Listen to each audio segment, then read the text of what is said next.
Vivimos en una época de cambios acelerados, donde la tecnología avanza, pero las preguntas esenciales del ser humano siguen sin respuesta. ¿Somos realmente libres? ¿Podemos elegir nuestro destino? ¿Qué papel juega la educación en preparar a las nuevas generaciones para enfrentar un mundo en crisis? En esta nueva entrega de La Voz de la Kabbalah, exploraremos una fascinante entrevista al Dr. Michael Leitman, donde se abordan temas profundos como el libre albedrío, la naturaleza humana, el propósito de la vida y cómo estos elementos se entrelazan con la educación y el despertar espiritual. Prepárate para cuestionar todo lo que dabas por hecho y descubrir una nueva forma de ver la realidad desde una perspectiva que une ciencia, espiritualidad y conciencia social.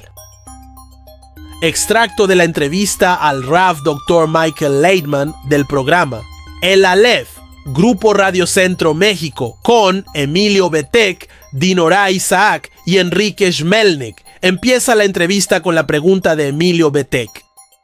Hablando de nuestras vidas y de todas estas situaciones que a veces parecen ir en contra de nosotros, usted ha hablado mucho sobre el dolor y su función, tanto a nivel individual como social. Dr. Leitman, ¿por qué sentimos dolor? Michael Leitman respondió: porque no estamos en equilibrio con la naturaleza. En los niveles inanimado, vegetativo y animal, la naturaleza guía la vida de manera instintiva. Pero al ser humano, la naturaleza le otorga libertad. Y como no sabemos cómo manejarnos correctamente, sufrimos. En la medida en que logremos alinearnos con la naturaleza, obedeciendo sus leyes, cumpliéndolas, entonces nos sentiremos mejor.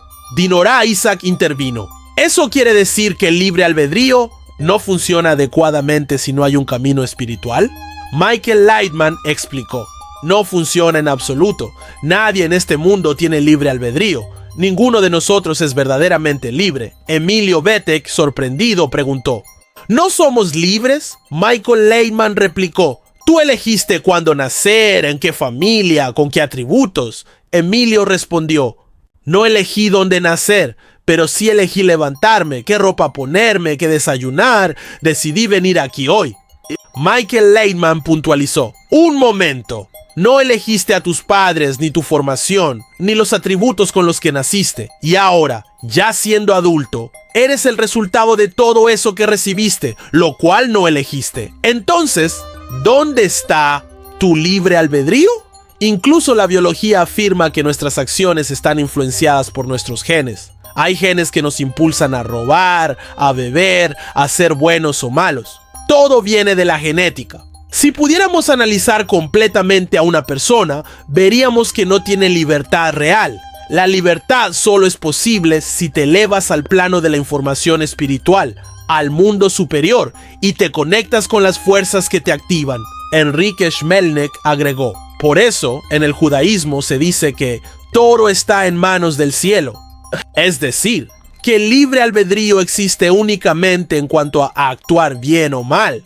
Porque de otro modo, una persona que mata podría decir que lo hizo porque ya estaba escrito, que no fue libre para decidirlo. Michael Leitman asintió. Es cierto. Emilio volvió a preguntar: ¿entonces una persona que asesina no tiene responsabilidad?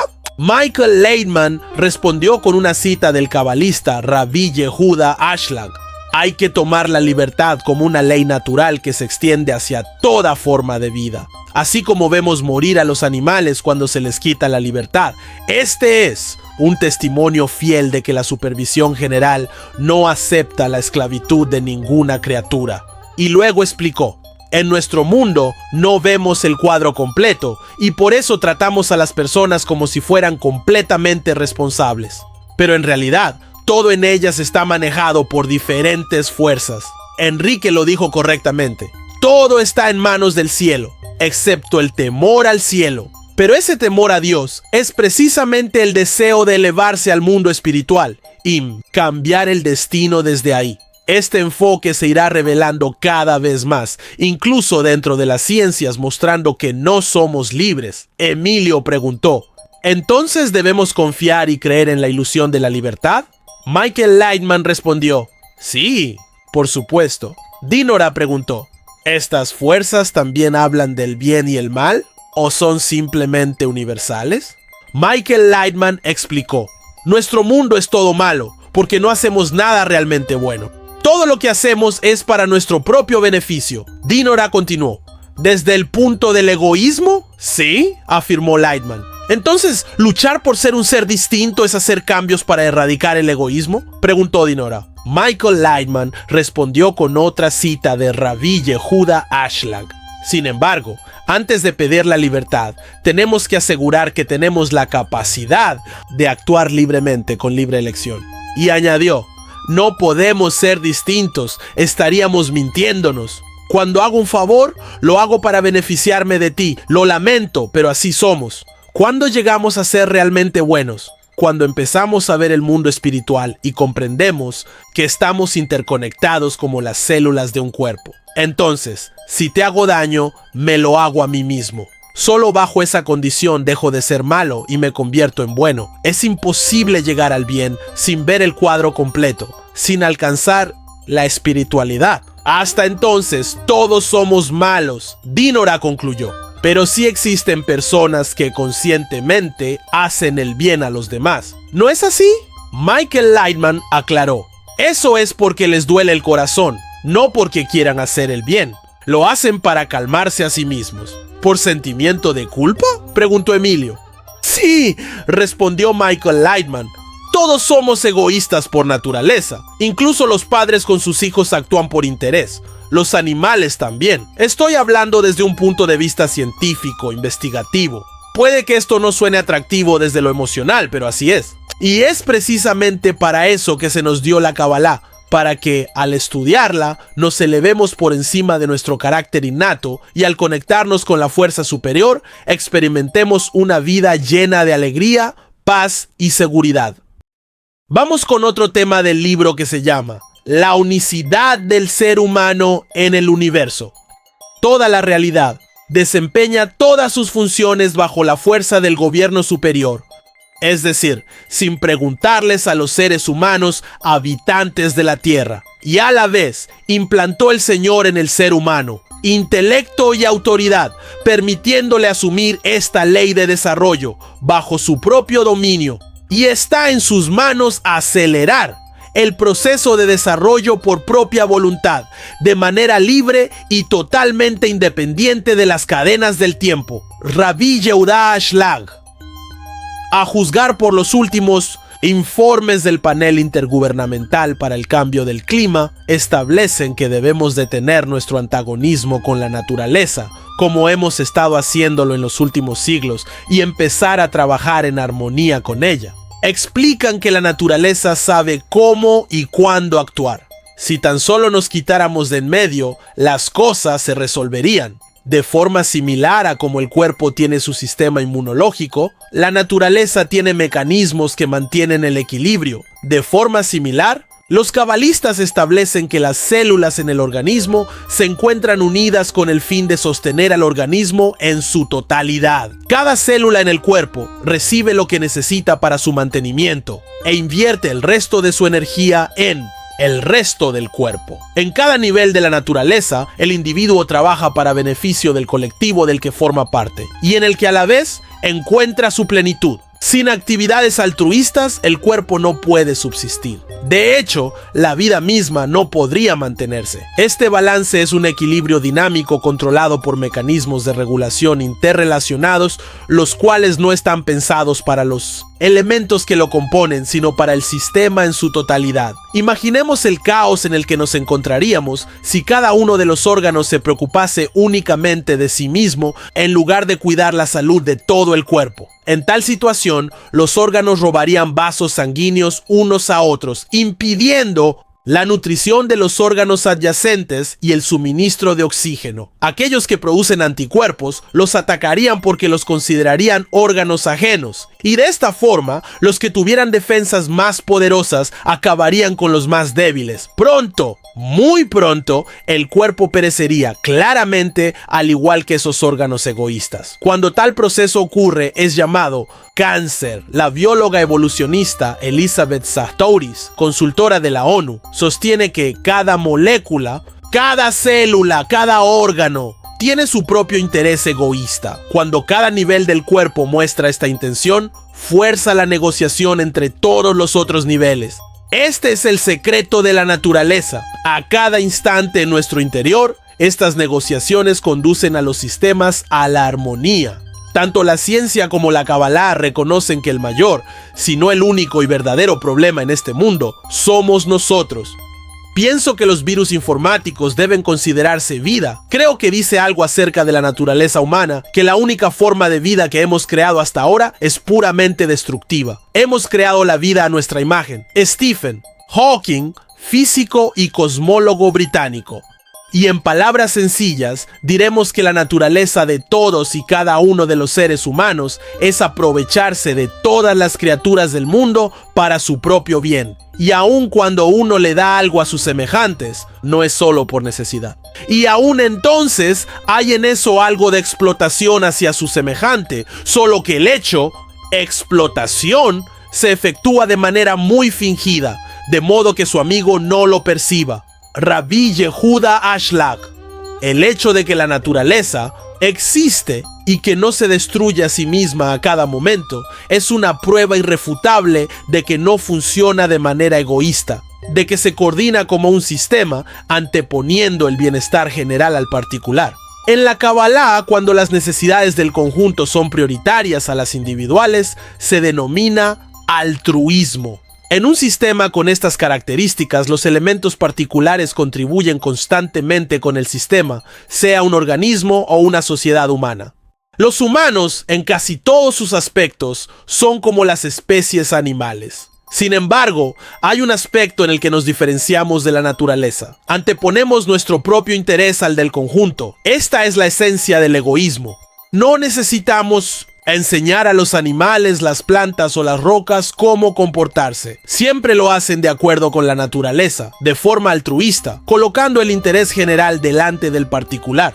Por ese motivo, los animales de presa cazan únicamente para su sustento, manteniendo el delicado equilibrio del hábitat. Pero los humanos no cazan para comer, sino para tener riqueza y explotar su entorno. El único problema con la raza humana es que, a diferencia de los animales, funciona en un sistema operativo egoísta en lugar de uno altruista, lo cual termina afectándonos a todos a través de las desgracias ecológicas, entre otras.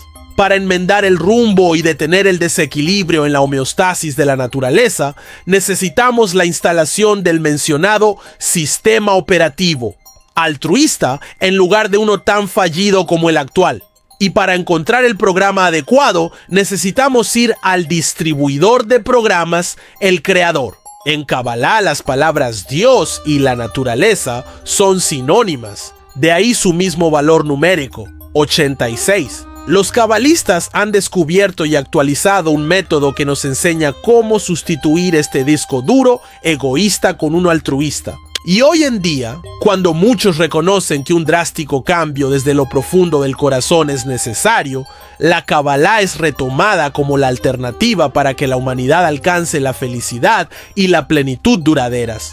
En equilibrio con la naturaleza, si su niño se distrae fácilmente, es agitado, inquieto o incluso violento, antes de probar con sustancias químicas para tratar los síntomas, intente contestar la pregunta que los causa. ¿Cuál es el propósito de esta vida? Los resultados le asombrarán. Para preparar esta columna, conversé con varios profesores, psicólogos infantiles y padres. Tal parece que el déficit de atención y el trastorno de hiperactividad son cada vez más frecuentes. Uno de los profesores me dijo que aproximadamente 1 de cada 4 estudiantes en su clase toma Ritalin regularmente. Un examen aún superficial del estado en que se encuentra la juventud de hoy revelará un problema mucho más profundo que una corta atención. Esto concierne a todo el sistema educativo, situación que ha ido desmejorando durante décadas. El deseo siempre ha sido la fuerza motriz que ha impulsado a la humanidad. Durante años hemos estado tratando de satisfacer nuestros deseos,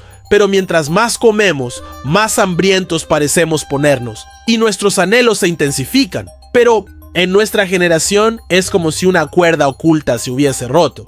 Cada área de la vida moderna cambia a una velocidad meteórica y nuestro ambiente ofrece oportunidades sin precedentes. Sin embargo, nos encontramos en medio de una carrera persiguiendo objetivos fantasmas que parecen alejarse cuanto más nos esforzamos en alcanzarlos. Entonces, ¿qué es lo que realmente busca la juventud? Hoy, después de siglos de tentativas erróneas, la juventud busca algo más profundo, más verdadero que lo que este mundo actual ofrece, algo que pueda llenar ese vacío, su abismo interno. El gran cabalista de nuestros tiempos, Rabbi Yehuda Ashlag Baal HaSulam, advierte este fenómeno en sus escrituras. Explica que esto solo se expandirá, ya que este abismo es producto de nuestra necesidad de conocer no cómo tener una vida mejor, sino contestar una pregunta simple.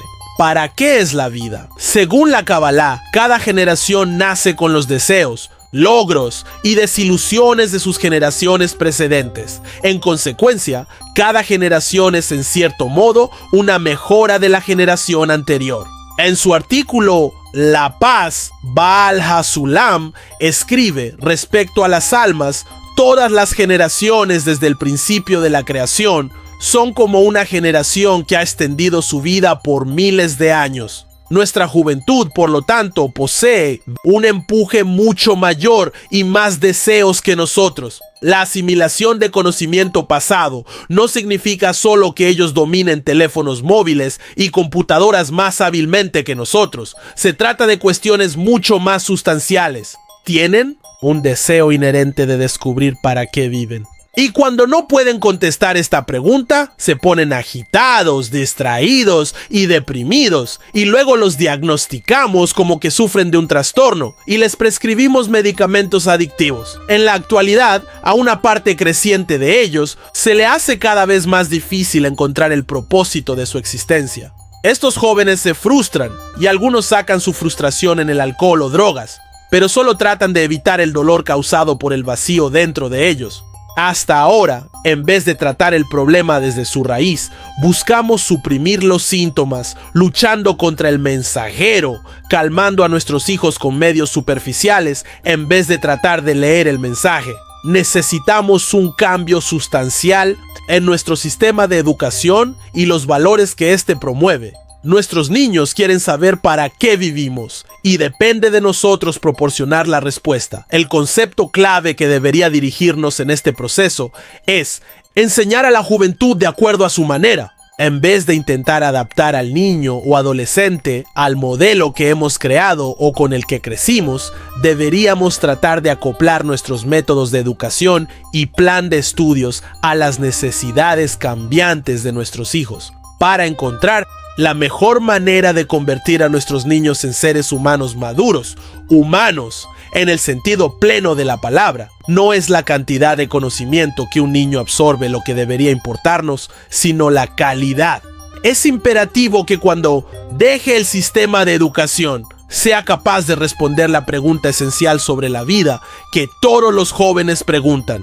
Para que esto pase, gradualmente debemos incorporar el contenido que explica la naturaleza humana, el origen de nuestras emociones y experiencias, nuestro papel como individuos y como sociedad, y ante todo, el propósito que la vida nos conduce a alcanzar. La sabiduría de la Kabbalah establece que solo conociendo las leyes ocultas de la naturaleza descubriremos el cuadro completo de la realidad. El que descubre la fuerza que funciona detrás de las acciones entiende dónde se dirige la vida y ve las consecuencias de cada acto que decide tomar o evitar. La Kabbalah explica que nuestro mundo parece estrecho y sin atractivo, porque la parte espiritual que ha madurado dentro de nosotros, nuestra alma, permanece separada de la fuente de la vida. Sostiene que reconectar y quitar esta separación curará todos los sufrimientos. La creciente desorientación, enajenación y separación de la juventud no son coincidencia. Están aquí para inducir un cambio positivo en la realidad. Si unimos nuestra realidad actual con la solución ofrecida, descubriremos la parte oculta que nuestros niños buscan con tanta desesperación, tratando de escapar de la realidad. Entonces, no necesitarán ninguna medicación y sentirán que sus padres y profesores les están proporcionando las herramientas para afrontar la vida exitosamente. Esto es así, porque la generación ya está lista. Esta es la última generación, la cual se encuentra a las puertas de la completa redención. Rabbi Yehuda Ashlag. La educación en Israel, así como la juventud, se encuentran en una verdadera crisis. Actos de violencia, valores que se han perdido, confusión y falta de una dirección clara son una expresión parcial de la frustración que sufren los jóvenes de hoy. Además, la cadena de índices negativos sobre el rendimiento escolar de los niños israelíes en distintas evaluaciones, tal como se refleja en un reporte oficial publicado hace unas semanas, parecería ser una broma de mal gusto. Por si fuera poco, recientemente se llevó a cabo la huelga de maestros más larga de la historia contemporánea del país, en la escuela intermediaria. El sistema educativo actual está cerca de perder el control. Aunado a esto, en los últimos años se ha popularizado la peligrosa tendencia de distribuir Ritalin de manera ilimitada, una droga cuyo objetivo sería mantener serenos y calmados a nuestros hijos, pero que en realidad no representa ninguna solución al problema. Si estuviéramos hablando solo de una situación hipotética, lo anteriormente expuesto podría resultar hasta entretenido. Pero estamos hablando de educación, el diamante de la corona, el corazón. Hablamos de la educación de nuestros hijos, los suyos y los míos. Entonces, dejemos de lado el ruido de fondo, los intereses y los interesados que giran en torno al problema educativo y hablemos por un momento nosotros, los padres. En esta historia somos los clientes del sistema y el cliente. Aun si no tiene siempre la razón, al menos sabe bien lo que quiere. La nueva generación es significativamente diferente a las anteriores. Es suficiente echar un rápido vistazo a nuestros hijos para comprobar esta realidad. Muchos de ellos ya no se llevan por las mismas cosas que eran tan importantes para nosotros, la generación anterior. Carrera, dinero, respeto, control o conocimiento son unos ejemplos de las aspiraciones que les habíamos destinado con total naturalidad. Sin embargo, la nueva generación no encuentra estos objetivos lo suficientemente atractivos como para dedicarles sus vidas. Los chicos de hoy necesitan instrumentos prácticos que les ayuden a entender la realidad. Ellos exigen un llenado espiritual. Por lo tanto, cuando discutimos acerca del problema educativo, en primer lugar debemos comprender que la juventud actual es mucho más desarrollada que lo que nosotros entendemos y aspira a algo mucho más elevado que lo que les estamos ofreciendo. Desde una edad temprana, el niño percibe cosas que nosotros no podemos entender. Y las investigaciones realizadas hasta hoy muestran que el niño comprende mucho más que lo que nosotros creemos, pero como consecuencia de que es aún pequeño, no logra expresar con claridad las sensaciones que surgen con efervescencia en su interior. De manera natural, cada generación está más desarrollada que la anterior. Así ha sucedido siempre. Sin embargo, pareciera que en las últimas generaciones algo se ha complicado. La brecha intergeneracional es casi imposible de cerrar, en especial en lo que respecta a la madurez emocional espiritual. Desde el punto de vista de la espiritualidad, estamos en una etapa de transición y en los próximos años podremos apreciar la influencia de esta necesidad de llenado espiritual sobre la vida moderna. Hace 50 años dijo Albert Einstein que la educación es lo que queda cuando el hombre olvida todo lo que ha aprendido en la escuela. Y tenía razón. Las escuelas se esfuerzan por preparar al niño para tener una profesión útil, para ser un hábil tecnócrata, pero hace tiempo que renunciaron a la pretensión de educar. La escuela se ve a sí misma como la encargada de ejercer el rol de entrenadora de alumnos para que estos puedan adquirir elementos que le permitan continuar su vida como un hombre de high-tech, alta tecnología, abogado, contador público o publicista exitoso. Sin embargo, educación allí no encontrarán. La esencia de la educación radica en enseñar al niño a ser un verdadero hombre, no solo un adulto, sino un ser humano, en el completo sentido de la palabra, es decir, aquel que tiene valores verdaderos. El sistema educativo intenta llevar a cabo sus acciones futuras basándose en elementos correspondientes a programas del pasado. Intentamos imponerles a nuestros niños aquello que fue bueno para nosotros, pero estos niños pertenecen a una nueva generación y por lo tanto estos fundamentos no son en absoluto aptos para él. Por consiguiente, debemos desarrollar un método nuevo, apropiado para la generación joven, que le permita cuestionarse para qué vivimos, entender el propósito de su existencia y fortalecer su interior. Un método que considere al joven como un ser humano integral, como un hombre que busca respuestas. El ocuparse cada uno de sí mismo proviene directamente de la consideración que tiene el Estado respecto al tema de la educación. Las personas se preocupan por sí mismas sin prestar atención a los demás o a los valores en verdad relevantes, escribieron representantes del último año de secundaria en una carta pública dirigida al primer ministro y a la ministra de Educación. Hace unas semanas, en esa reflexión precisamente se plantea el origen del problema. El ego humano, que se encuentra en proceso de continuo desarrollo a través de la historia, llega hoy a su último y más elevado estadio. En los siglos anteriores, el ego se desarrolló lentamente, pero en la última centuria se produjo un incremento mucho más significativo. Este salto cualitativo dio un empuje al desarrollo científico y tecnológico, pero por otra parte, creó una generación egoísta, caracterizada por una necesidad apremiante de comprender el significado de la vida. Quien piensa que los miembros de esta generación no están preparados para entenderlo, se equivoca. Las preguntas que en el pasado eran patrimonio de unos pocos y que se despertaban en el hombre a una edad relativamente madura, irrumpen y se instalan hoy día en el centro de la escena, exigiendo respuestas. La incapacidad de responder a esta nueva necesidad, que en la mayoría de los casos es inconsciente e indefinida, crea una frustración que viene habitualmente acompañada de violencia e hiperactividad. El niño acumula frustraciones hasta que la situación estalla.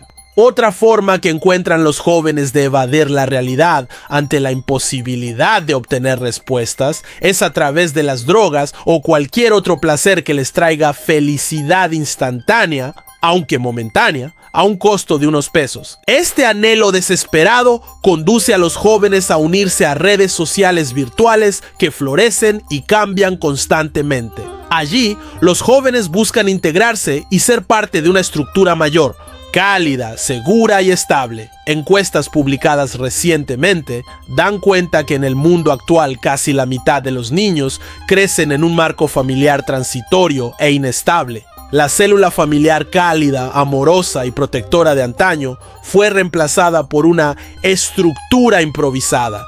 Parejas cambiantes que cumplen con su función de padre solo parcialmente y por un tiempo limitado.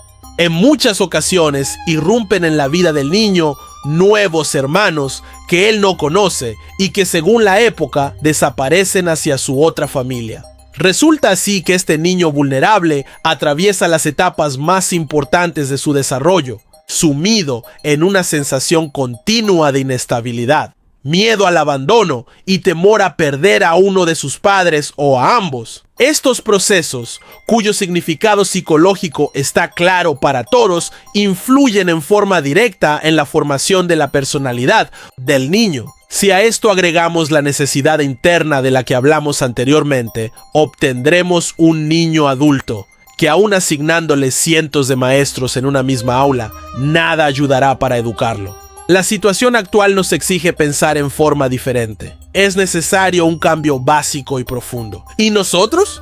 Una de dos. O estamos demasiado ocupados en otros asuntos como para disponer de tiempo libre y ocuparnos de lo que de verdad es importante, o no entendemos lo que está sucediendo. La gravedad de la situación, no cabe duda. Lo más sencillo que podemos hacer es dejar las cosas como están. Dejar a los maestros lidiar con el tesoro y desear que esta historia termine lo antes posible para que podamos volver a la rutina diaria y ocuparnos de cosas más importantes. Pero, aunque duela admitirlo, esto no va a terminar así nomás, y mucho menos rápidamente. La situación solo empeorará si no tomamos una clara postura y exigimos un cambio verdadero y duradero. Un cambio así puede llegar solo desde abajo. desde nosotros, los padres de la nueva generación. Es nuestra obligación generar un cambio básico en nuestra sociedad. Debemos presionar para producir un cambio absoluto en el orden de prioridades que coloque a la educación y no al sistema educativo ni a los maestros, que no son los responsables de la situación actual, en el centro del orden del día. Tenemos que iniciar un diálogo público profundo, abierto y auténtico para poder entender cómo nosotros como sociedad y seres humanos nos ocuparemos de resolver esta situación.